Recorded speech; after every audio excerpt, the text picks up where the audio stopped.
इतनी वाणी ऐसे कि इधर से उठाओ उधर को चलाओ, समझ गए, जो फंसे उनको निकालो और जो निकले उनको पहुंचाओ, तो उनका काम।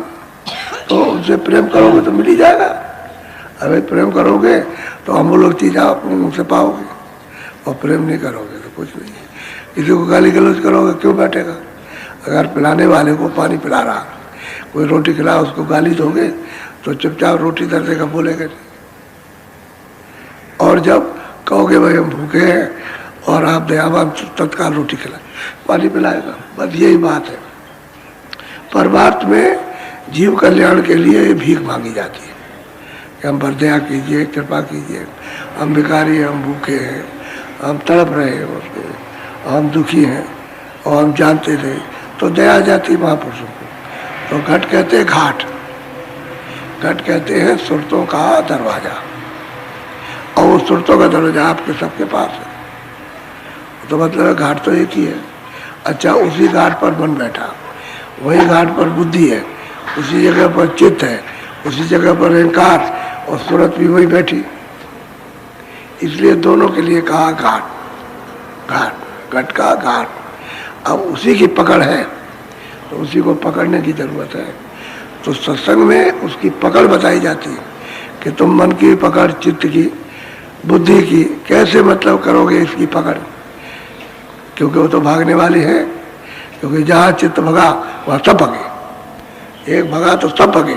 चित्त ने चिंतन किया तो बस मन भी भगा, और संकल्प करो बुद्धि भी भगी निश्चय से, और एक अहंकार को दीवार लगाना तो साथी चले गए चारों। और बस वो एक उसने काम किया, एक ने ये किया, और एक ने कहा कुछ, सबको दीवार लगा दी तो बुद्धि भी नष्ट हो गई। अब वो काम कर लिया। अब चाहे कैसा भी काम हो, अच्छा हो बुरा कोई हो, कर डालते। क्योंकि अहंकार अच्छे में भी आता है, तो अच्छे में भी परमार्थ खत्म हो जाता है, उसका भी एक अंधेरा हो जाता है। तो अच्छे काम में, और बुरा काम तो बुरा है ही उसमें। तो ये है कि जिसमें अहंकार आ जाए, अब परमार्थ में उसको अहंकार होना चाहिए, तो फिर परमार्थ में चेतना आ जाए उसको, तो वो अहंकार नहीं कि हमको दरवाजे में बैठ के भजन करना, इसमें आपको भजन करेंगे अच्छी तरह से, इसमें अहंकार होना चाहिए।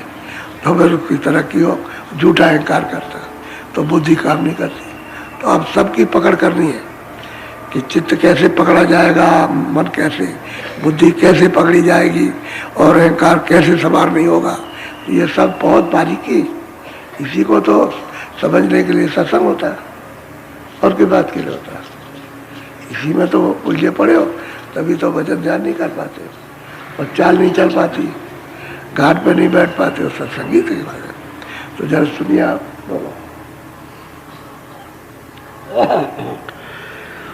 यहाँ तुम समझ सोच कर चलना, यहाँ तुम समझ सोच। अब देखो कितनी मतलब गहरी चीज की, जहाँ तुम रहते हो, यहाँ कहा मृतलोक में, और कहते हैं किसमें के मनुष्य शरीर में, कहते हैं समझ सोच के चलना।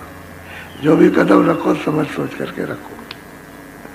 आगे का पीछे का कोई बुद्धि मिली आपको तो उससे पीछे समझो, और आपका और आगे का समझो। तो समझ सोच करके चलो, दुनिया को देखते चलो, समझना सोचना कि संसार हमेशा रहेगा।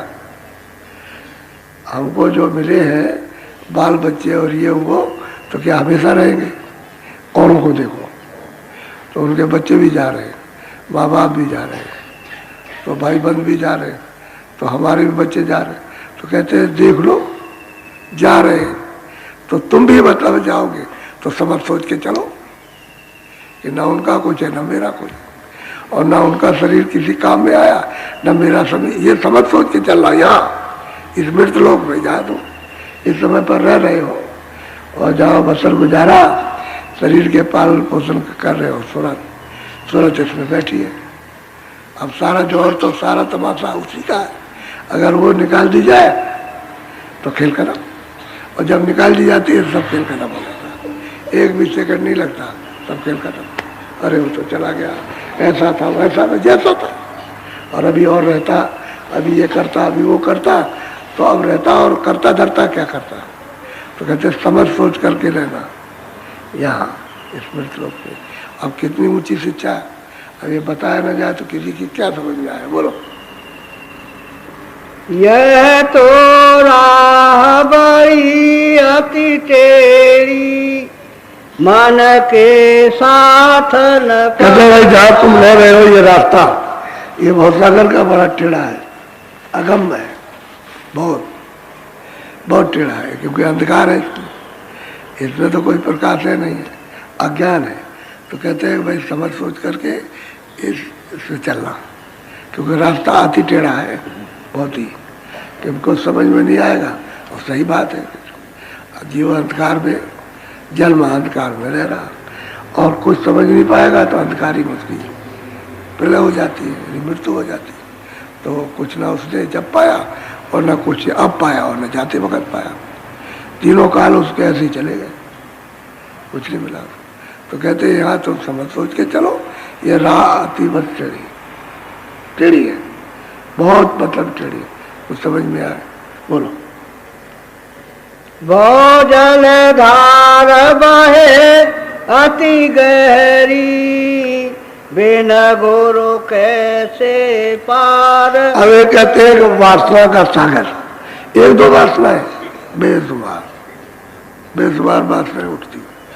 अपनी वासना तो है कि हमको ये मिले, वो उसको मिल गया, हमको नहीं मिला, तरह तरह की वासना है संसारी भोग वासना। कहते हैं कि अति के गंभीर है, इस वासना का कोई वारा पार है, था नहीं है उसकी। कहते हैं कि भाई इसको पार कैसे करोगे, कहते हैं गुरु में नहीं पार होगा, क्योंकि उनके बगैर पार कर नहीं सकते हो, कि रास्ता तो आपको मालूम है नहीं। और गुरु जब मिल जाएंगे तो घाट बताएंगे, वहाँ वासना खत्म हो जाती है। जब ऊपर ले चलेंगे वासना नीचे खत्म, और नहीं तो वासना है तो अति गंभीर है, वासना गहरी है, उसकी था तो है नहीं है। रस्सी बल्ली कुछ भी लगाओ बुद्धि लगाओ, उसका पता ही नहीं चलता है, इतनी गहरी गंभीर है। तो कहते हैं गुरु के बगैर उससे निकल नहीं सकते, उससे वो तो समुद्र है वासनाओं का, तो गुरु निकालेंगे। अब ये सब काम गुरु पर रखा और बात भी सत्य, बोलो। नहीं अपने को क्या मालूम था भाई, जब गुरु के पास नहीं आए क्या पता चला मन का क्या है, मन किसको कहते हैं, बुद्धि किसको, चित्त किसको कहते हैं, और स्वभाव सागर किसको कहते हैं, वासना क्या जाती नहीं। जब कुछ नहीं जानते तो क्या पता चलेगा। अरे मैं खा लिया और काम कर लिया, सो गए, सुबह उठे फिर काम किया, और मतलब ये और शाम को खाया और सो गए, वही यही दिनचर्या है लोगों। और क्या, दिन में काम करते रहते, थक जाते काम से, शाम को सो गए और देर में उठे, वही यही उनके जीवन की दिनचर्या। तो उनको मालूम ही नहीं, कुछ पता ही नहीं। तो कुछ जब मालूम नहीं है तो महात्माओं के पास जाओगे तब तो वो समझाएंगे कि भाई तुम किस लिए आए हो और कहाँ तुम फंसे हुए। तो गुरु के बगैर पार नहीं जा सकता, क्योंकि रास्ता तो वो जानते, तो जानकार नहीं होगा तो फिर अपना भी पार नहीं होगा, दूसरे को नहीं कर, और जो खुद पार नहीं हुआ वो दूसरे को नहीं ले जाएगा। मोटी सी बात है। तो घाट पर दोनों आंखों के सामने घाट, ठीक इसके ऊपर ही है सामने, और ऊपर का मतलब है यह है बस इतनी दूर पर घाट है बस।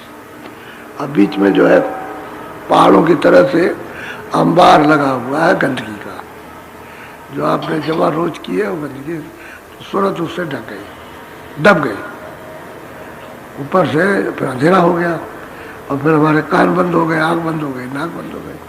अब वो उससे उठ नहीं सकती, अगर गुरु न मिले तो उससे उठ नहीं सकते। दोनों तरफ से गुरु सूरत को जगाने के लिए नीचे से भी और ऊपर से भी दया करते, तो दोनों तरफ से मतलब यह उधर से तो धार आ रही, शब्द की धार आ रही उधर से, शब्द चाटता साफ करता, और इधर से जोर लगता है, इसकी तड़प होती है, वेदना होती है, इसको आत्म वेदना। तो इधर से दरवाजे में बैठ करके ये ध्यान भजन करता है, सुनने के लिए कान लगाता है, देखने के लिए आँख, सामने ठहराता, कोई दिखाई दे जाए तो दोनों तरफ से पर्दा कटता, ऊपर से भी साफ होता और नीचे से भी। तो अगर वो गुरु नहीं रहेंगे तो न नीचे से कर सकोगे और न ऊपर से कर सकोगे, और बीच में पहाड़ जमा रहेगा। तो कैसे तुम बाहर जा सकते हो, फिर वो तो पहाड़ तुमको डुबा ले जाएगा, उबारेगा ही नहीं। तो कहते समझ सोच के चलना, ये रास्ता बड़ा गहरा गंभीर है, और कोई पार उतरता नहीं, बोलो।